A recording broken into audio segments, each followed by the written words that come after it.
Split decision MMA UK here in Stoke at Rage in the Cage 4. We've just seen the second title fight take place, and the new welterweight champion is Jonno Mears. How does that sound? Brilliant, absolutely brilliant. Worked so hard, give up, and also dedicated a lot to trying to achieve this, and hopefully it's first of many. And it was a great fight. Went the distance. You seemed in control for a lot of it, if I'm right in saying that. And you rocked him. I think it was in the 4th round. You caught him with a big shot. Did you think you could have finished him at that point? I'm trying to, but full credit to Luke. He was a hard opponent. He was a lot stronger than I thought. Coming in, I knew he was a lot taller than me, and I thought I'd hopefully be a lot stronger than him. You know, close up in the clinch and on the ground. But he surprised me. He was a strong lad. I like to think that's one of my qualities, my strength, but he was strong. But even so, yeah, like I said, I rocked him. I tried finishing it, but he did the right thing. He covered up, whipped away, circled out and got away and got his breather. Yes, tried to stay in control. I always do it. I always try and put the pressure on. I always try and come forward. A little bit harder to apply the pressure against someone a bit like Luke that's tall and rangy, but yeah, I'm chuffed from the performance. Would have been nice to finish it, either via the TKO, which I nearly got, or KO, or even a sub. But yeah, I'm just glad to get the win after a good fight. And I think I'm thinking back now. Second round, was it? He had you in a submission. Yeah, is that right? Yeah, he caught me in like a Kimura. I tried holding it. He did the right thing, got his hips out, tried to move me, tried to follow him. I heard the tap, and I knew the last 10 seconds he weren't going to get it, so I just tried to roll out. But he followed me, and I just held on. I would have let him snap my arm before I give it up. I don't know where letting this title go. And was that your game plan going into it? Did everything with your game plan, should I say, play out? Did it play out how you thought it was going to? Nah, the plan was, we worked a lot on the ground. I was going to look to take him down and control him on the ground, but I felt fairly comfortable. The range was a little bit awkward. I was trying to keep tight and work the range, but obviously him being tall, having to try and reach up and lift my chin a bit, but I tried to stay tight and yeah, work it, try and fight with him. And then when it went to the ground, I tried to take him down. Same again, he surprised me. He was quite good. He was doing the right things, trying to defend, getting his hips out, trying to get back up, looking for sweeps.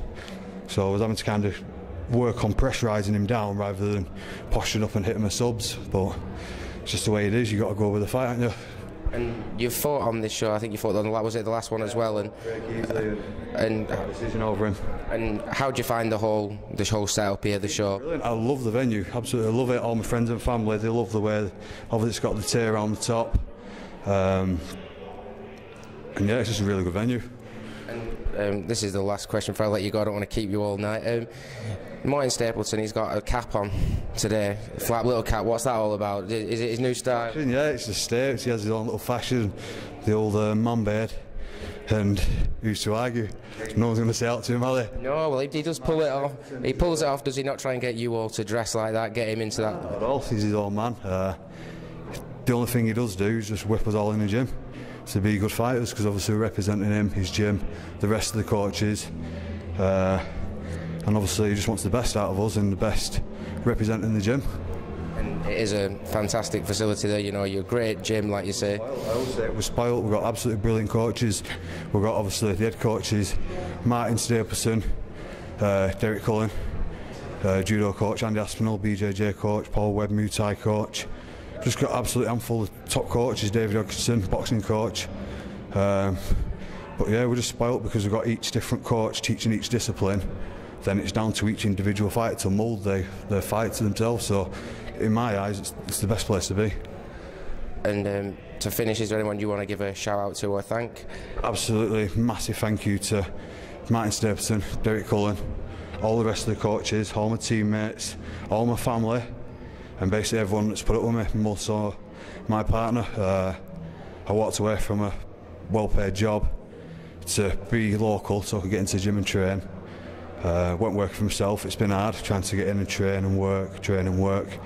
I've got 2 little boys, so I kind of give up a lot financially to be in the gym, but it's all worth it. It's all worth the spell, and hopefully worth a lot more that's going to come. It's always exciting to see you fight. I love seeing you fight, and enjoy the victory tonight, and hopefully I'll see you again soon. Hopefully just out for anyone that's watching, get some sponsors. for following the amateurs, because it is hard. The ones that are keen and want to go far, they've got to put a lot into it, but the funding's not there, and for that reason it's a lot harder. There doesn't seem to be a lot of sponsors. Sounds mad, but yeah, a bit of sponsorship or a bit of funding towards it would definitely help out and hopefully push me even further. Someone will come back, like you're saying, many more titles to come for you, and enjoy the rest of your night. Thank you. Cheers.